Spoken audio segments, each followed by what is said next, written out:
other side of the river. So this valley here, the first Europeans that started to populate this area or even explore this area were the French, and we've got history of that in the names of some of the places in our hometown. You know, Pierre Radisson and oh my goodness, my memory's gone blank. Senior moment is starting to have these things.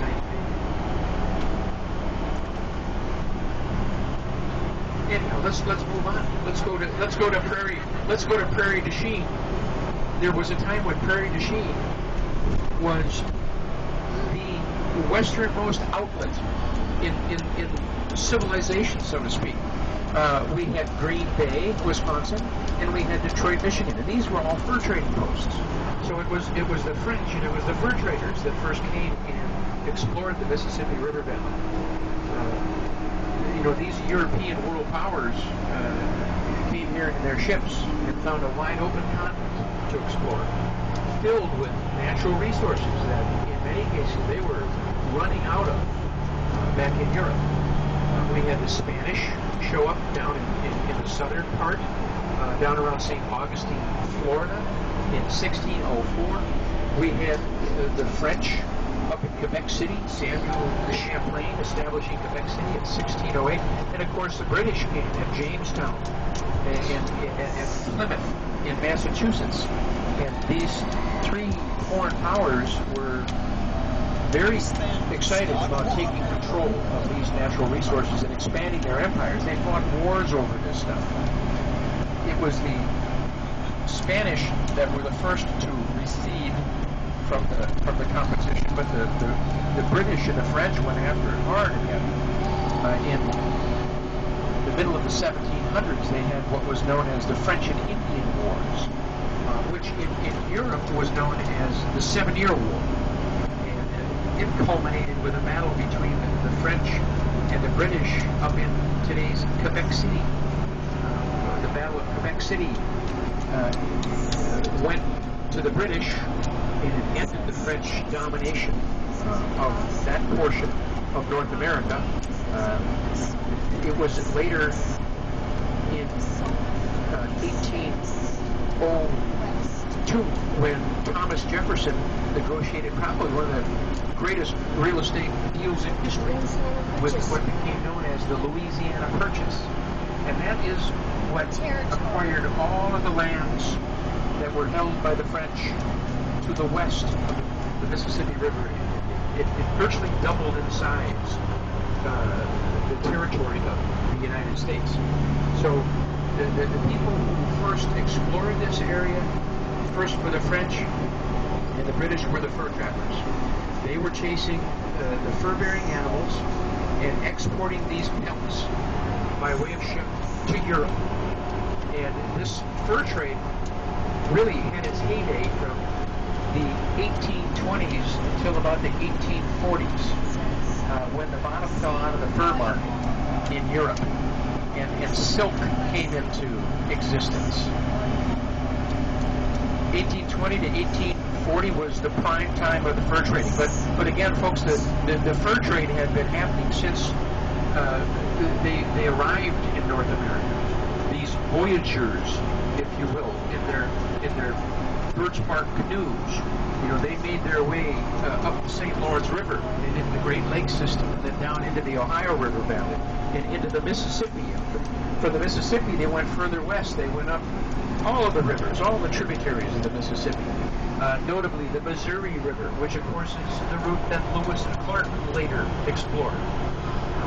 On Jefferson's instructions to explore what we had purchased in the Louisiana Purchase. And they got all the way out into the high country in Yellowstone, and they were these fur traders were trading with the Native Americans. So Prairie du Chien, which is where we're going to stop just up ahead, was very historical in the fur trading business. It preceded our own post at the convergence of the Minnesota and Mississippi rivers, where Fort Snelling sits today. Zebulon Pike, the guy whose name is on Pike Peak out in Colorado, he came up the Mississippi And he stopped in places like Prairie du Chien and in places like La Crosse, where we had our lunch. La Crosse was actually a fur trading post that was established by people who left Prairie du Chien to the south and went to the north because they felt the business was saturated down there in Prairie du Chien. So they went up and they built an outpost at La Crosse. Zebulon Pike in 1805 sailed up this Mississippi River and stopped at the trading post in La Crosse before he went up into what is present-day Minnesota and established that fort, which today we know as Fort Snelling. The Mississippi River was a freeway of sorts, both from the north and from the south. It allowed these European pioneers and explorers to understand what was here and then to have a foundation to bring control to this area, which was considered kind of a wild area. We had such a huge number of immigrants that wanted to immigrate to America, and those that came to the big cities in the east and found hardship and depression took their chances and moved further to the west. And it was on behalf of these new Americans that were settling into the west that these forts were established on the rivers, like our Fort Snelling. It was in the 1830s that we saw the very first of the steamboats starting to come up from New Orleans and from places like St. Louis, and they made their way up into the landing at St. Paul, Minnesota. So it's a very colorful river valley, historically, that we're traveling in on our trip this afternoon. A little bit of that kind of stuff as we visit places like Galena, which is a historical river town. We'll certainly hear about the fur trade, European settlement, because St. Louis is an incredibly rich cultural stop along the trail that's got British and Spanish and French as well as American influence in its history and its architecture. We'll hear more about this also when we get to places on the way home like Hannibal, where Samuel Clemens or Mark Twain came from. And of course, on the last night, we're going to have dinner aboard one of the paddle wheelers out in the Mississippi. The Spirit of the Milk will be the venue, and we'll finish up our final evening with have dinner on the river, and I believe that they've got some historical narration there as well that we can all benefit from.